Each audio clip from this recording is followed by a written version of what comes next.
Hello guys, welcome back to my channel. आज घरी आल्यानंतर धीरज खूप आजारी होता. त्याला सलाईन लावून घेतली. घरीच आम्ही सलाईन लावली होती त्याला. त्यानंतर भांडी धुवायची होती. सकाळपासूनची भांडी साचलेली होती ती धुवायला घेतली. भांडी धुवायला काढलेलीच होती. तेवढी धुवून झाल्यानंतर रात्री काहीच काम करायची इच्छा नाही झाली. त्यालाच त्याच्याजवळच बसून होते.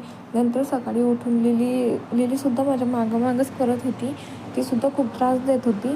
नंतर स्वयंपाकसुद्धा करायचा होता व कामालासुद्धा यायचं होतं परत. त्यामुळं पटपट असं भाकरी टाकून घेतल्या. आज भाकरीच मी बनवलेल्या होत्या कारण की धीरज घरी होता व त्याला बरंसुद्धा नव्हतं, म्हणून म्हटलं जाऊ दे भाकरीच बनवावी, थोडंफार तरी खाईल. आणि भाकरीसोबत इथं छान अशी शेंगदाण्यांची चटणी बनवली होती. नंतर चहा ठेवून दिला. तोसुद्धा पिला आणि मीसुद्धा पिण्यासाठी दोघांना मस्त असा चहा ठेवला. त्यानंतर चहा वगैरे पिऊन झाल्यानंतर कामाला जायला निघाले तर तेव्हासुद्धा लिली अजिबात त्याला सोडत नव्हती.